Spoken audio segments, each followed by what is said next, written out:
복된 날 우리에게 주시는 하나님 말씀 출애굽기 24장 9절부터 18절까지의 말씀입니다. 출애굽기 24장 9절에서 18절 교독하시겠습니다. 모세와 아론과 나답과 아비후와 이스라엘 장로 70인이 올라가서 보니 그의 발 아래에는 청옥을 편듯하고 하늘같이 청명하더라. 하나님이 이스라엘 자손들의 존귀한 자들에게 손을 대지 아니하셨고 그들은 하나님을 뵙고 먹고 마셨더라. 여호와께서 모세에게 이르시되 너는 산에 올라 내게로 와서 거기 있으라. 내가 그들을 가르치도록 내가 율법과 계명을 친히 기록한 돌판을 내게 주리라. 모세가 그의 부하 여호수아와 함께 일어나 모세가 하나님의 산으로 올라가며 장로들에게 이르되 너희는 여기서 우리가 너희에게로 돌아오기까지 기다리라. 아론과 홀이 너희와 함께 하리니 무릇 일이 있는 자는 그들에게로 나아갈지니라 하고 모세가 산에 오르매 구름이 산을 가리며 여호와의 영광이 시내 산 위에 머무르고 구름이 엿새 동안 산을 가리더니 일곱째 날에 여호와께서 구름 가운데서 모세를 부르시니라. 산 위에 여호와의 영광이 이스라엘 자손의 눈에 맹렬한 불같이 보였고 모세는 구름 속으로 들어가서 산 위에 올랐으며 모세가 40일 40야를 산에 있으리라. 아멘. 아멘. 복된 주일을 하나님께 예배드리기 위해서 오신 판교 성전과 강남 성전 실시간으로 온라인에 참석하고 계신 성도님들을 환영하고 축복합니다. 오늘 또 온만 바에 예배를 드릴 때 하나님의 임재가 여러분들의 삶 가운데 있기를 소망합니다. 우리 앞뒤 좌우 인사 한번 나누실까요? 잘 오셨습니다. 반갑습니다.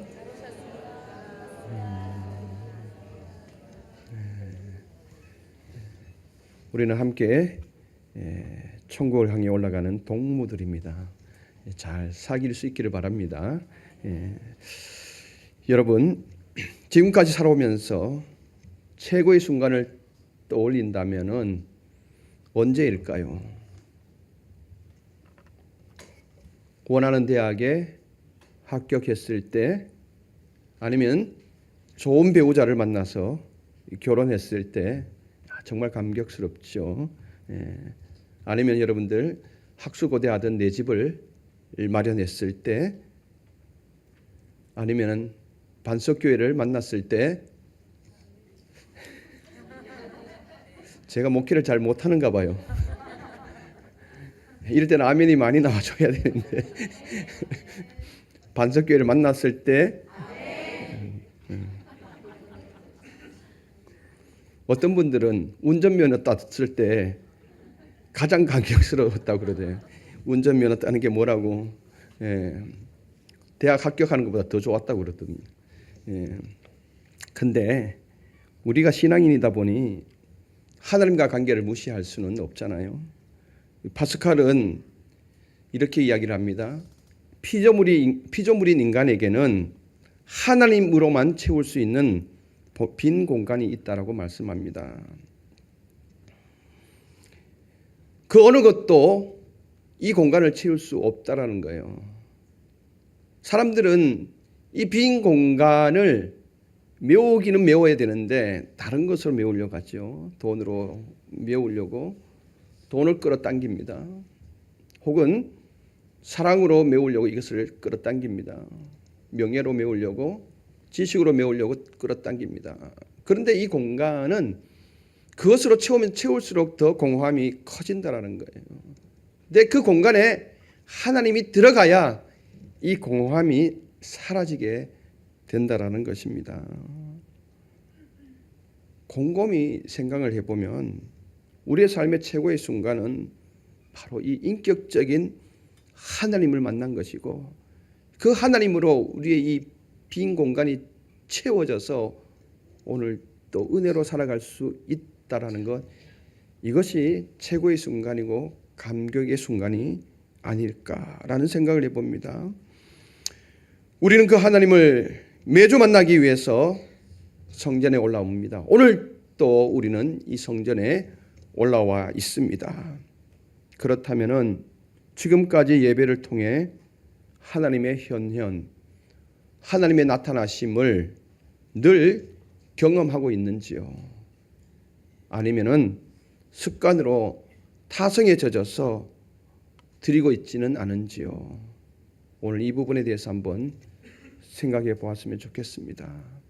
오늘 본문에서는 모세와 함께 이스라엘 지도자들이 하나님을 만나는 생애의 최고의 순간을 맞이합니다. 출애굽을 할 당시에 이스라엘 백성들은 그들을 인도하는 이 신이 굉장히 궁금했습니다. 그래서 그 신이 도대체 누구냐라고 물을 정도였습니다. 그 신을 한번 봤으면 좋겠다. 왜냐하면 애굽에서 살 때의 모든 신들은 형상으로 나타나 있었거든요. 근데 하나님은 형상이 아니시거든요. 하나님 늘 영으로 임재하시는 분이십니다. 그런데 오늘 이 본문에 모세를 포함해서 백성 지도자들이 하나님을 만나는 그 은혜를 경험하게 된 것입니다. 24장은 여호와께서 시내산에서 이스라엘 백성과 언약을 체결하는 장면을 담고 있습니다. 그동안 백성들에게 쭉 말해왔던 율법을 이제 모세가 받고 시내산에서 이 언약서를 가지고 백성에게 내려왔습니다. 백성은 일제히 그 언약을 한마디로 순종하겠다라고 동의를 합니다. 이 언약은 시내산 기슭에서 백성과 산 위에 내려오신 하나님과 체결을 하게 됩니다. 이 언약은 하나님과 이스라엘 백성이 체결한 것으로 여호와의 법궤에 순종하는 자에 따른 조건적 언약입니다. 그리고 시내산 이후에 구약 성경 이야기는 이스라엘 백성들이 이 언약 관계가 요구하는 규정들을 이 백성들이 어떻게 반응하며 지키며 살고 있는가 하는 이야기를 담고 있는 것이 그 이후의 성경의 이야기들입니다. 하나님은 언약을 체결하고 잔치 자리에 백성들을 초청합니다. 그리고 하나님의 영광 안으로 당신의 백성을 부르셨습니다. 오늘 우리가 하나님의 영광을 보기 위해서는 어떠해야 하는지 한번 생각해 보시겠습니다. 하나님께서는 특별하게 선정된 무리들을 불러주셨습니다. 모세, 아론, 나답과 아비후 그리고 70장로들을 시내산으로 초청합니다. 그 초청에 이들이 여호와를 향하여서 산 위로 향합니다.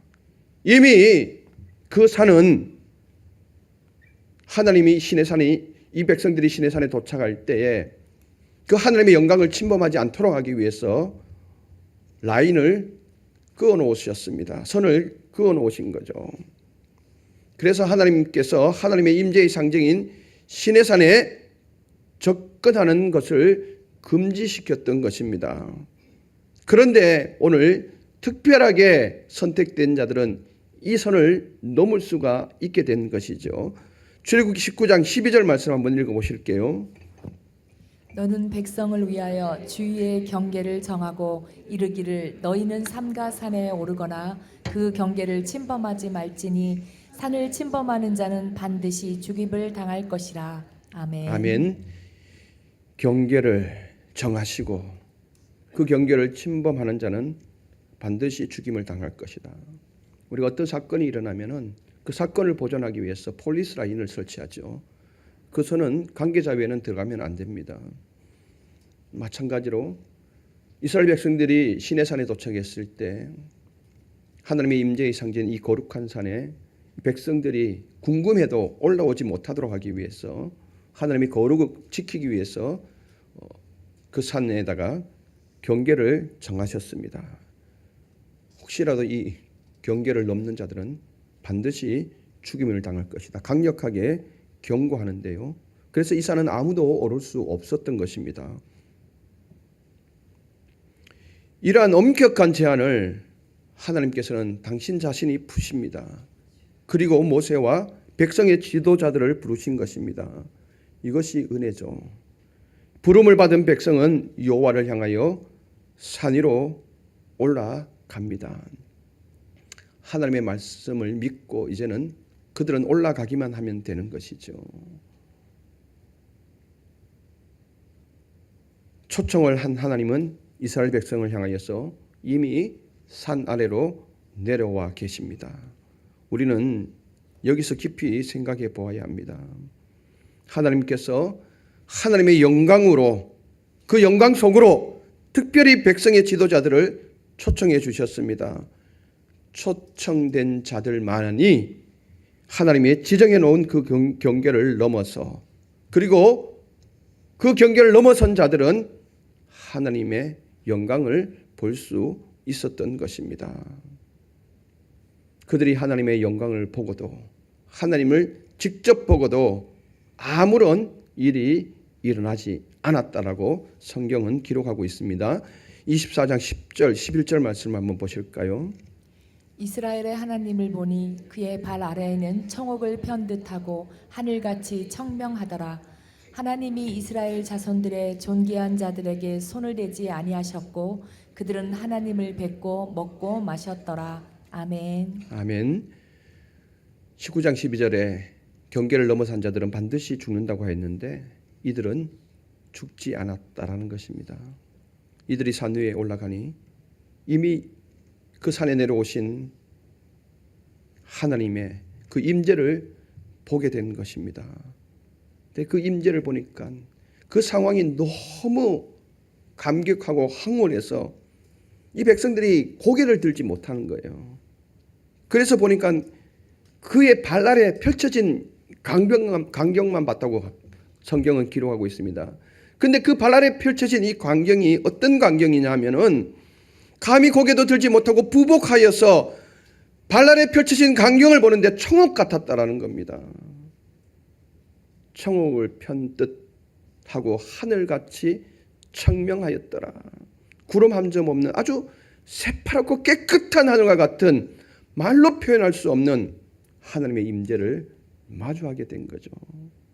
정말 감격스러운 부분이 아닙니까? 그러나 중요한 것은 11절에 보니까 하나님이 존귀한 자들에게 손을 대지 아니하였다라고 기록하고 있습니다. 여기서 손을 대다라고 하는 이 말의 원문의 뜻은 손을 뻗치다라는 뜻이 있습니다. 누군가에게 상해를 가하기 위해서, 상해를 입히기 위해서 손을 뻗치는 행위가 바로 오늘 손을 대다라는 이 표현입니다. 그러면은 상해를 입히지 않았다라는 뜻입니다. 이 말대로 하면은 경계를 넘어서면은 반드시 죽어야 하는데 하나님의 손이 뻗쳐져서 경계를 넘은 자들은 죽어야 하는데 하나님은 그 사람들이 경계를 넘어섰음에도 불구하고 하나님의 손이 뻗쳐지지 않았다. 손을 대지 않았다라는 것입니다. 존귀한 자는 하나님의 징벌이 가해지지 않은 것입니다. 여기서 존귀한 자 원문의 뜻을 찾아보니까 구석을 떠받치는 자라고 표현되고 있습니다.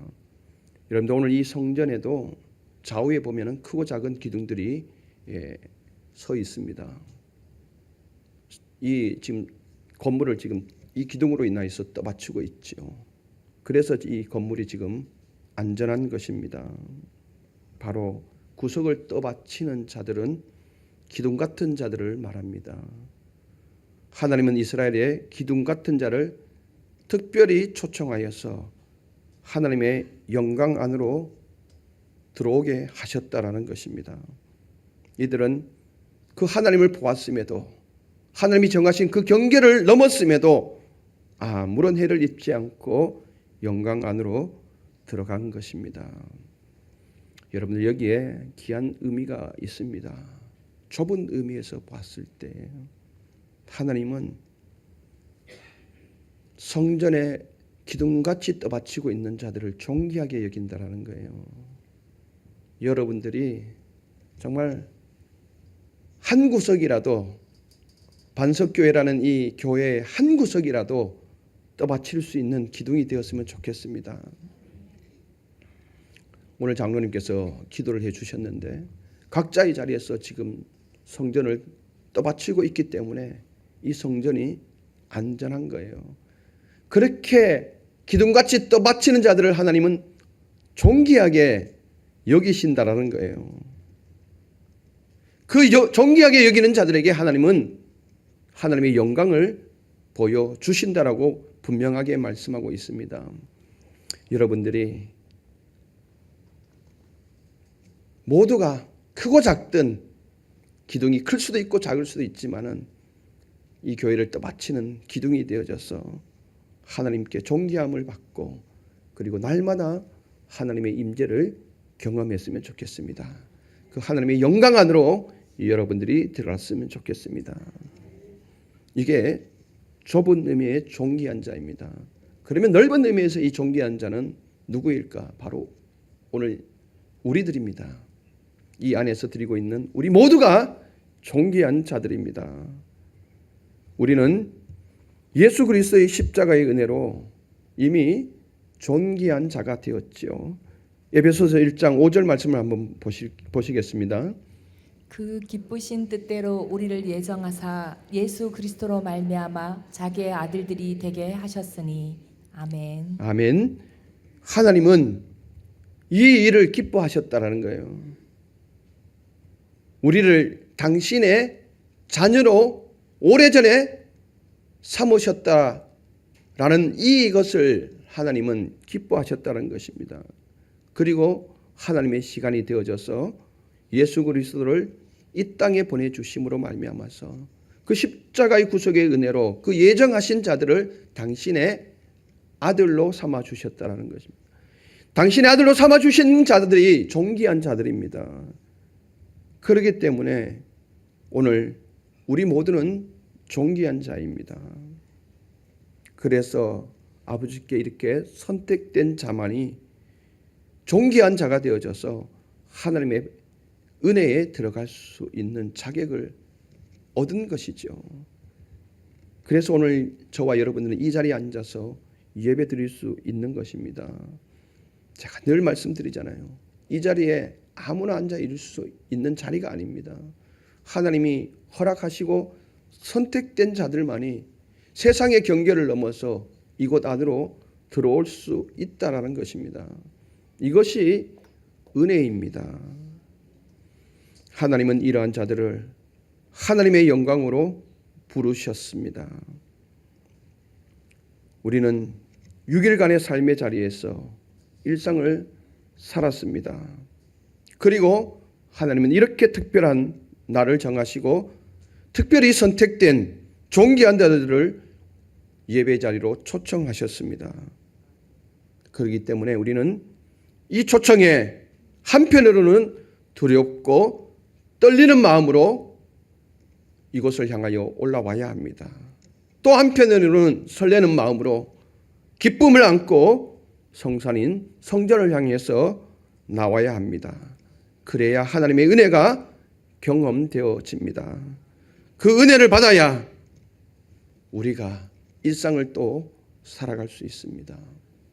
오늘 우리가 하나님을 만나고 우리 마음에 하나님만으로만 채워져야 할 이 빈 공간에 하나님을 채웠을 때에 우리가 또 일상 가운데 살아갈 용기를 얻고 힘을 얻게 되는 것입니다. 그렇지 않고 하나님을 만나지 못하고 내려간다면 우리는 또 무언가를 채우기 위해서 허겁지겁 일주일을 살아갈 수밖에 없습니다. 그래서 오늘 이 자리가 굉장히 귀한 자리이고 은혜의 자리이고 특별한 자리입니다. 매주 여러분들 이 예배 드릴 때 하나님의 임재를 꼭 경험했으면 좋겠습니다. 그래서 하나님을 만나고 하나님만으로만 채워져야 할 이 공간에 하나님이 꼭 채워졌으면 좋겠습니다. 또한 우리가 하나님의 영광으로 들어가기 위해서는 기다림이 있어야 합니다. 하나님의 더 큰 은혜를 백성에게 주시기 위해서 특별히 모세를 더 높은 것으로 더 깊은 것으로 초청합니다. 즉 하나님의 율법, 하나님께서 친히 손으로 기록한 이 돌판을 모세에게 주시기 위해서 모세를 더 깊은 것으로 부르십니다. 12절 말씀 한번 읽어보실게요. 여호와께서 모세에게 이르시되 너는 산에 올라 내게로 와서 거기 있으라. 내가 그들을 가르치도록 내가 율법과 계명을 친히 기록한 돌판을 내게 주리라. 아멘. 하나님은 모세를 더 높은 곳으로 부르셔서 거기서 기다릴 것을 명령하십니다. 명령을 받은 모세는 자신이 담당하고 있는 모든 직무를 아론과 훌에게 맡기고 하나님께서 부르신 곳으로 더 높이 올라가서 기다리게 됩니다. 하나님께서는 언제까지 기다려야 하는지 가르쳐 주지 않고 그냥 막연하게 기다릴 것을 명령하십니다. 모세에게 있어서 그 기다림의 시간은 자신을 준비하는 시간입니다. 그리고 이 기다림의 시간을 통해서 자신을 점검할 수 있는 시간입니다. 그리고 하나님을 향한 사랑과 고대의 성품이 준비되는 시간이기도 합니다. 이 시간은 굉장히 소중한 시간입니다. 아브라함이 약속의 아들을 얻기까지 25년을 기다렸죠. 신약에 왔을 때 예수 그리스도께서 승천하시기 전에 약속하신 그것을 기다리라고 백성들에게 이야기를 합니다. 그때 주님께서는 제자들에게 장소만 일러주시고 언제 그것이 임할지 전혀 시간을 가르쳐주지 않았습니다. 사도행전 1장 4절에 보니까 사도와 함께 모이사 그들에게 분부하여 이르시되 예루살렘을 떠나지 말고 내게서 들은 바 아버지께서 약속하신 것을 기다리라. 장소인 예루살렘을 떠나지 말라고 여기서 약속하신 것을 기다리라고 하십니다. 시간을 일러주지 않았죠. 그런데 제자들과 120명의 성도들은 이 예수님의 말씀에 순종하여서 기다립니다. 기도하면서 기다립니다. 자신을 돌아보면서 기다립니다. 이 은혜를 사모하면서 영광을 사모하면서 기다립니다.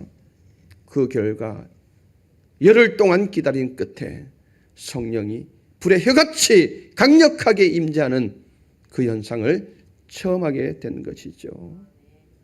확실히 믿음의 생활에는 기다림의 요소가 있습니다. 그래서 여러분들 잘 기다리시길 바랍니다. 내 시간으로 기다리지 마시기 바랍니다. 우리가 어떤 문제를 놓고 기도하지 않습니까? 그러면 대부분의 사람들은 내 시간을 정해놓고 있습니다. 여러분들 시간이 좋을까요? 아니면 하나님의 시간이 좋을까요? 그건 분명한 것 아닙니까? 창세기 40장에 보면은 요셉의 이야기가 나오잖아요. 누명을 쓰고 옥에 갇히게 됩니다. 그때 술 맡은 가는장, 떡 맡은 가는장이 어떤 이유였는지 모르지만은 감옥에 들어오게 됩니다. 근데 이 술 맡은 가는장이 어느 날 떡 맡은 가는장이 꿈을 꾸게 되죠. 이 꿈을 도저히 해석할 길이 없습니다. 근데 요셉이 그들의 꿈을 해석해 주지 않습니까? 여러분들 아시다시피 떡 맡은 가는장은 죽게 될 것이고 술 맡은 가는장은 풀려나게 될 것이다. 근데 요셉이 그때 하나의 조건을 붙이죠. 내가 이렇게 옥에 갇힌 것은 무고한 탓으로 억울한 누명을 쓰고 갇히게 되었다. 그래서 이 이야기를 당신이 풀려나거든 왕에게 알려서 좀 나를 이곳에서 풀어줬으면 좋겠다. 간곡하게 부탁을 합니다. 40장 23절에 보면은 이 술 맡은 간장이 풀려났음에도 불구하고 그 일을 요셉을 기억하지 못하고 그 일을 잊었다라고 말씀합니다. 잊은 게 잘 된 거예요? 나쁜 거예요? 잘 된 거죠.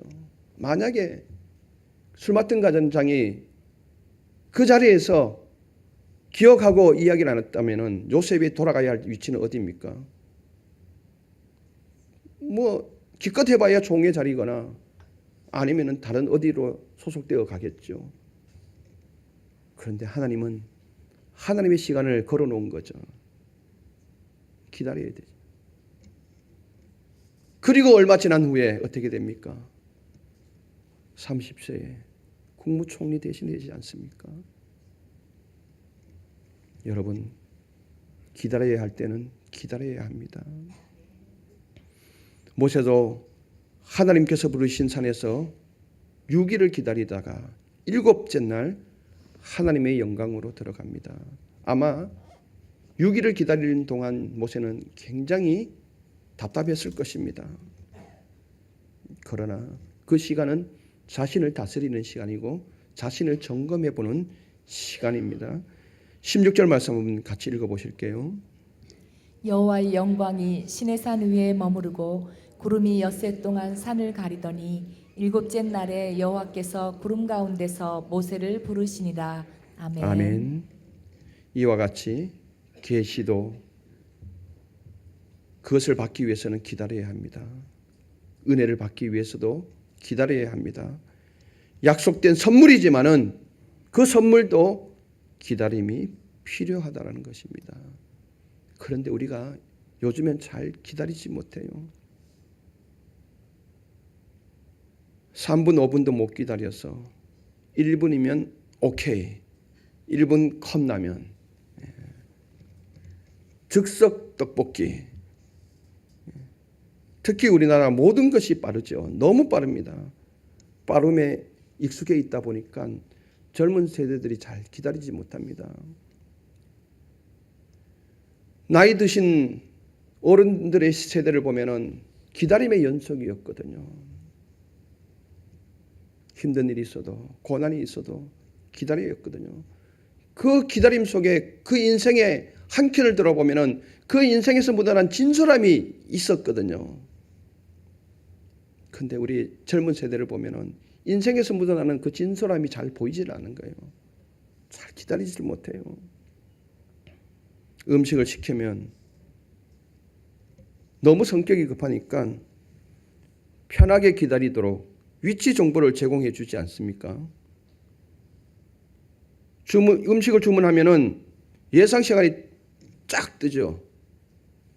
배달 안 시켜 먹는신가 봐. 여기서도 배달을 하면은 여러분들 어머님 댁에 부모님 댁에 배달이 갑니다. 근데 배달을 보면은 위치 정보가 딱 뜨고 예상 소요 시간이 딱 뜹니다. 그리고 배달을 뭘로 할 것인지, 오토바이로 갈 것인지, 자동차로 갈 것인지 그것까지 뜹니다. 그리고 이제 출발하기 시작하면 출발하는 경로까지 쫙 떠서 어디까지 왔는지까지 확인이 됩니다. 대단한 나라죠. 버스도 마찬가지잖아요. 버스도 위치 정보가 확인이 됩니다. 지금 몇 정거장에 지금 버스 번호가 딱 찍힌 그 번호가 지금 오고 있고, 그리고 내가 선 이 정거장에 몇 분 후에 도착할 것을 정확하게 알려줍니다. 대단한 나라에 살고 있습니다. 그러다 보니 모든 사람들이 다급해지고 조급해지는 거예요. 기다리질 못한 거죠. 예전에는 무조건 기다렸거든요. 버스가 30분 뒤에 오든 50분 뒤에 오든 기다렸거든요. 그러니까 확실히 예전에 어르신들이 훨씬 더 잘 기다려요. 기다림이 뭡니까? 인내의 다른 이름 아닙니까? 이 기다림은 희망과 꿈을 키우는 토양이기도 합니다. 기다림 끝에 이루어진 모든 일은 강력한 기쁨을 주죠. 버스를 여러분들 30분 기다려 보셨습니까? 50분 기다려 보셨습니까? 그 기다린 끝에 저 버스가 딱 모퉁이를 돌아오면은 그것만으로도 얼굴에 미소가 띄게 되는 거죠.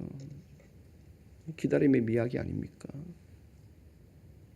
여러분들 잘 기다리시기를 바랍니다. 하나님의 은혜가 여러분들의 삶 가운데 주어지기 위해서는 꼭 이 기다림이 필요하다는 거죠. 모세는 엿새를 기다린 후에 7일째 하나님께서 불렀을 때 강력한 임재 안으로 들어가게 됩니다. 근데 이 광경을 밑에서 보고 있다가 이렇게 기록하고 있습니다. 17절 같이 한번 읽어보실게요. 산 위에 여호와의 영광이 이스라엘 자손의 눈에 맹렬한 불같이 보였고. 아멘. 산 아래에서 이스라엘 백성들이 모세가 하나님의 영광 속으로 빨려 들어갈 때에 그의 눈에서 맹렬한 불같이 보였다라는 것입니다. 그들의 눈에서 마치 화산이 활동하는 것 같이 폭발적으로 삼키는 물같이 하나님의 임재의 장엄함을 보게 된 것입니다. 그 속으로 모세가 들어가게 된 것이죠. 그리고 거기서도 모세는 40주야를 이 하나님의 언약의 말씀을 받기 위해서 또 기다리게 됩니다. 여러분, 어쩌면 이러한 모습이 우리의 일상과도 같다는 생각을 해봅니다. 여러분, 주일이 기다려집니까? 안 기다려집니까? 정말요? 제가 어르신들을 주중에서 통화를 자주 하는데 권사님들하고 나이 드신 권사님들하고 통화를 해보면은 이 날이 그렇게도 기다려진다라는 거예요. 그렇게도. 그런데 젊은 세대들하고 통화를 해보면은 전혀 그렇지 않은 느낌이 들어요. 왜 그런 것일까요? 어쩌면 우리는 6일 동안 이 날을 사모해야 합니다. 이 하나님의 영광을 사모해야 합니다. 6일을 여러분들 살면서 여러 가지 일도 지치기도 하지만은 이 은혜를 기다리는 시간이 되어야 합니다. 세상으로 하나님께서 우리를 부르셔서 하나님의 자녀로서 정체성을 드러내며 하나님의 뜻대로 살면서 자신을 돌아보면서 엿새를 살아가야 합니다. 그리고 7째 날 하나님의 임재의 상징인 주의 성전으로 우리를 불러주셔서 하나님과 교제할 수 있다는 것이 바로 은혜입니다. 이것이 우리가 느껴져야 합니다. 여러분, 우리의 일상에서 6일은 오늘 주일을 위한 기다림이 되어야 합니다. 그리고 하나님의 영광을 사모하는 6일이 되어야 합니다. 우리가 살아가는 이 6일은 성전을 향해 올라가는 이것을 위한 날이어야 하고 하나님의 영광 안으로 빨려 들어가기 위한 기다림이어야 합니다. 그리고 그 영광을 사모하는 날이 되었으면 좋겠습니다.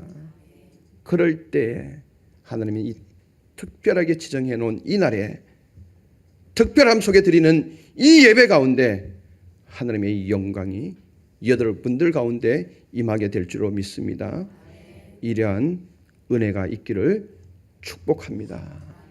매주 드리는 예배를 놓치지 마시기를 바랍니다. 타성이 되지 않기를 바랍니다. 간절히 사모함으로 이 특별한 날 올라왔을 때 하나님의 임재가 여러분들 심장 가운데 임했으면 좋겠습니다. 그래서 가득 채워서 또 세상을 향해 내려갔을 때 그 은혜로 한 주간을 힘있게 살아갈 수 있는 여러분들이 되었으면 좋겠습니다. 기도하시겠습니다. 전능하신 하나님 아버지 감사합니다. 오늘 또 우리를 이 특별한 날, 이 특별한 속으로 우리를 불러주셔서 하나님의 임재를 경험하게 하여 주시오니 감사합니다.